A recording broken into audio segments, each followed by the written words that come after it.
What's up, guys, and welcome back to my reading journey. I hope you're all doing fine, and thank you for joining me today. Today, I picked another book for our readings. So, it is Seneca's Letter from a Stoic. And yeah, we're gonna start with the introduction part and move on. So, let's get started. Among the personalities of the early Roman Empire, there are few who offer to the readers of today such dramatic interest that this Lucius Annus Seneca, the author of the epistles which are translated in this volume.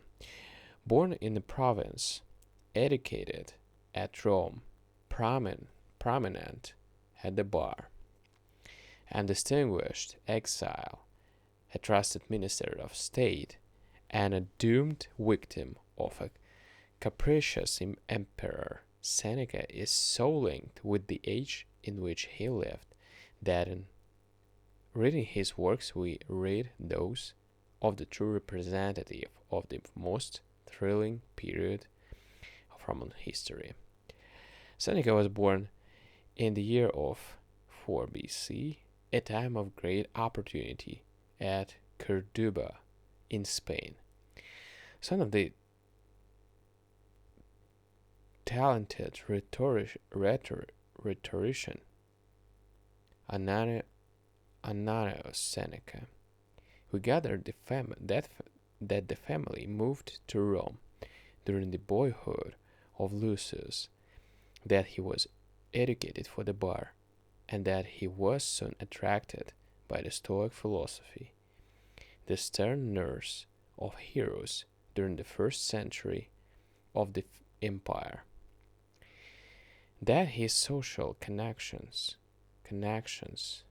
were distinguished, we infer from the prominence and refinement of his brother Gallio, the Gallio of the New Testament, from the fact that he himself was noticed and almost condemned to death by the Emperor Caligula soon after he began to speak in public, and especially because his aunt, whom he visited in Egypt, was the wife of the governor of that country.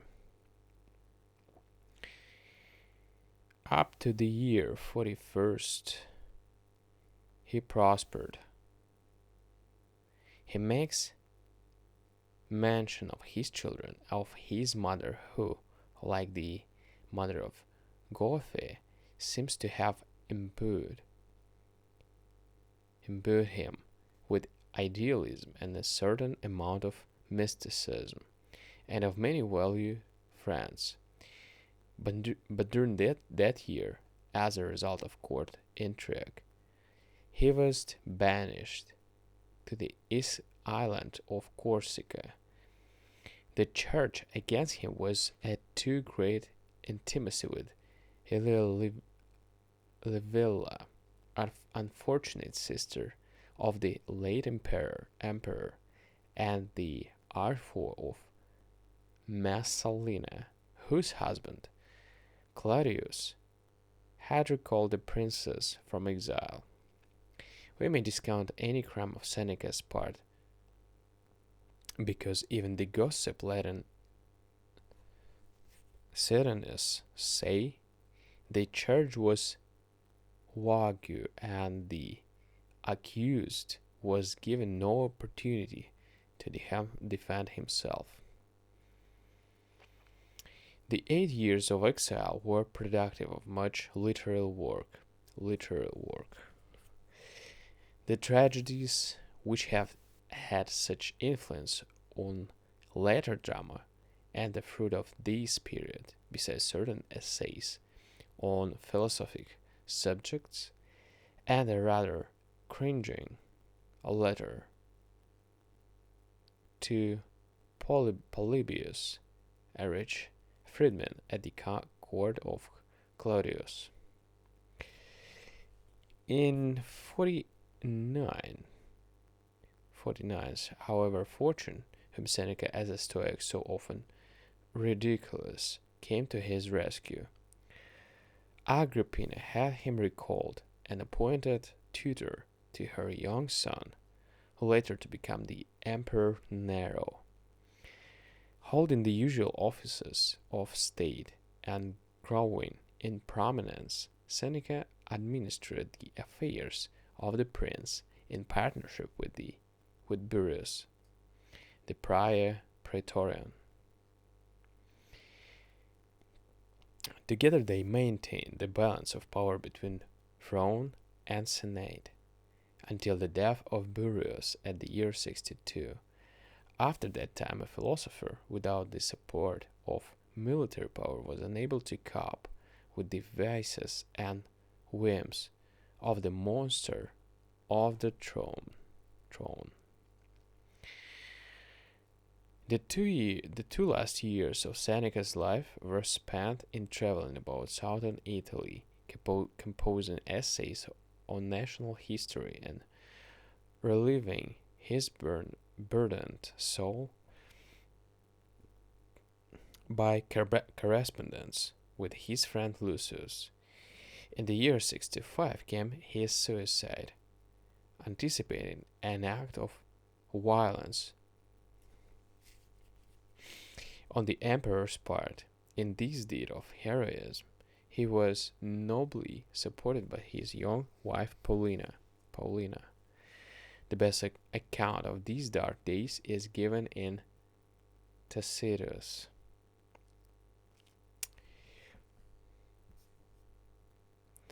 These letters are all addressed to Lucius. From internal evidence, we gather that the native country of this Lucius was Campania, and his native city Pompeii or Naples. He was a Roman knight, having gained that position, as Seneca tells us, by sheer industry. Prominent in the civil service, he had filled many important positions and was, at the time when the letters were written, procurator in Sicily.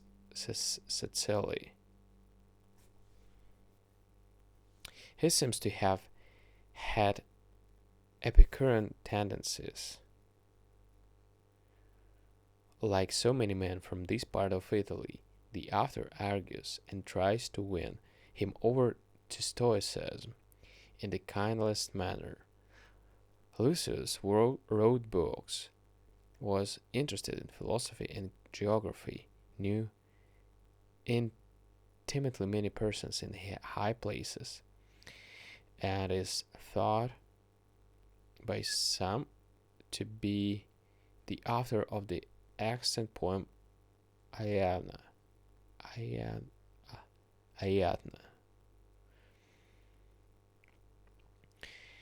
When their friendship began, we cannot say. The naturalist questioner, questions,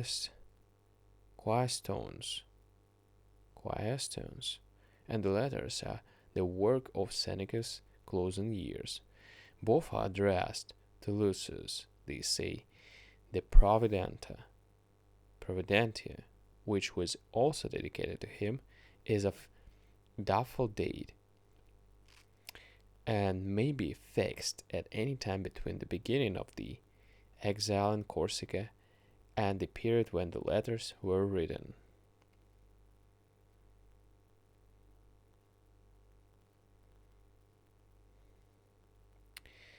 In spite of many problems which confront us, it may be safely said that the years 36 to 35 constitute the period of the letters. We find possible allusions to the Campanian earthquake of 63, a reference to the conflagration at Lyons, which took place either in 64th or in 65th, and various hints that the philosopher was traveling about Italy in order to forget politics. The form of this work, as Bacon says, is a collection of essays rather rather than of letters. The recipient is often mentioned by name, but his identity is secondary to the main purpose. The language at the beginning of the 75th letter, for example, might lead one to suppose that they were dashed off in close succession. You complain that you receive from me letters which are rather carelessly written, but the ingenious juxtaposition of effective words, the balance in style and thought, and the continual striving after point indicate that the language of the diatribe had affected the informality of the epistole. The structure of each letter is interesting. A concrete fact, such as the mention of an illness, a voyage by sea or land, and an incident like the adventure in the Naples Tunnel, a picnic party, or an assemblage of friends who discuss questions from Plato or Aristotle, or Epicurus. These are the elements which serve to justify the reflections which follow. After such an introduction, the writer takes up his theme.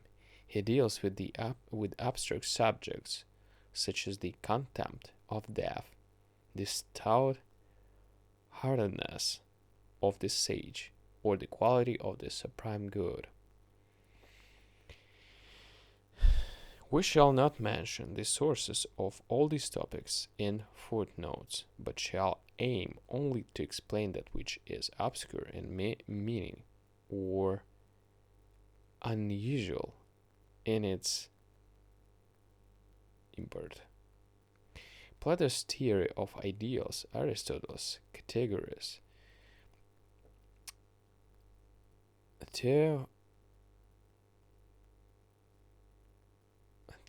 Theophrastus of friendship, Epicurus on pleasure, and all the countless doctrinal sheets of difference which we find in the Stoic leaders are at least sketched in outline.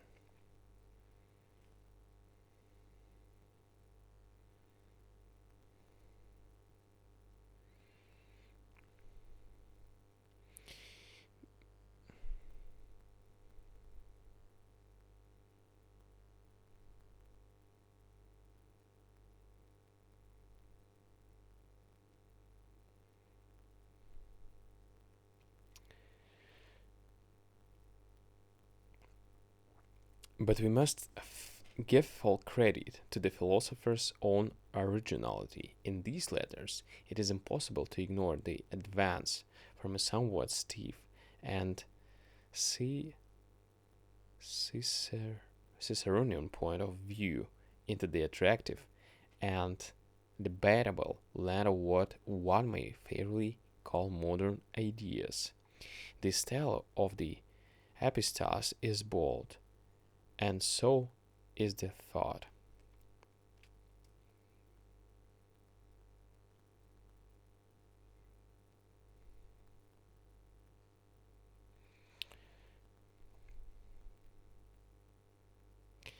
Considered and must say the letters from a fruitful and helpful handbook of the very wide scope and interest, the value of intelligent reading and studies which make for culture is presented to Lucius with frequency, notably in Nos Second. Seneca agrees with the definition of higher studies as those which have no reference to mere utility. The dignity of the orator's profession is brought to the attention of a young self-made merchant who seems inclined towards platform display. The modern note is struck when the author protests against the sandwich, swinish, against the swinish, and debasing effects of slavery or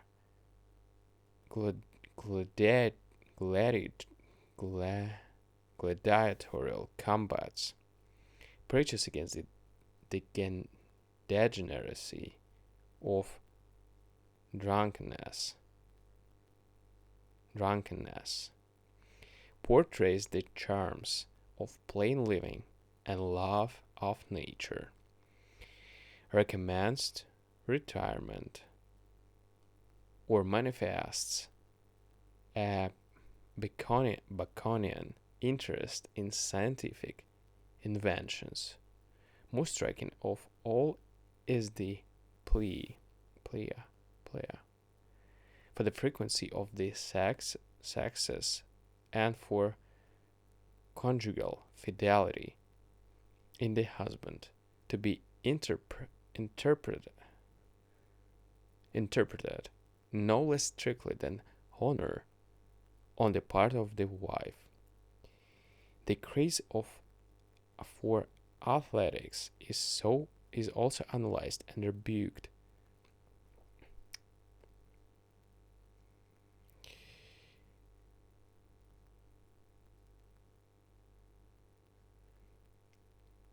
The epistles also contain of course, the usual literary types which every Roman epistolographer would feel bound to introduce. There is the consolation. There is the theme of friendship. There are second-hand lectures on philosophy taken from Plato and Aristotle,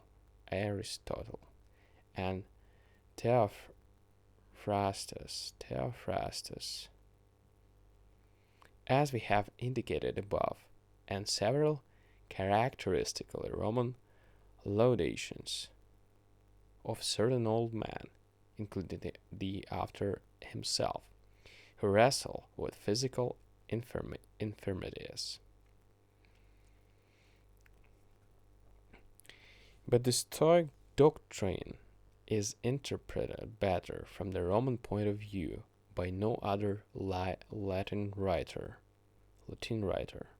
The facts of Seneca's life prove the sincerity of his utterances and blunt the age of many of these sneers which we find in Dio Cassius regarding the fabulous sums which he had out at interest at the costly table purchased for the place of millionaire.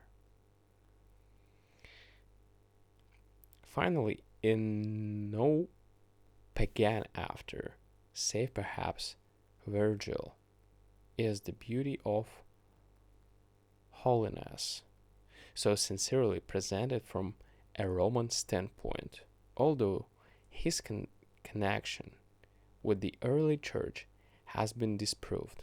Seneca shows the Christian spirit, free of the ideals mentioned above, the hatred of combatants in the arena, the humane treatment of slaves, and humane treatment of slaves, and the sanctity of marriage drew us towards Seneca as towards a teacher like Jeremy Taylor. There is no pretense of originality in the Latin text. The translator has adopted, with very few deviations, that of Ohans's second edition. This text he has found to be excellent, and he has also derived assistance from the notes accompanying the selected letters of V.C. Summers. Richard M. Montgomery, Haverford College, May 1916. Right, guys, so thank you for joining me today, and tomorrow we will continue with the first letter. So thank you, see you, bye.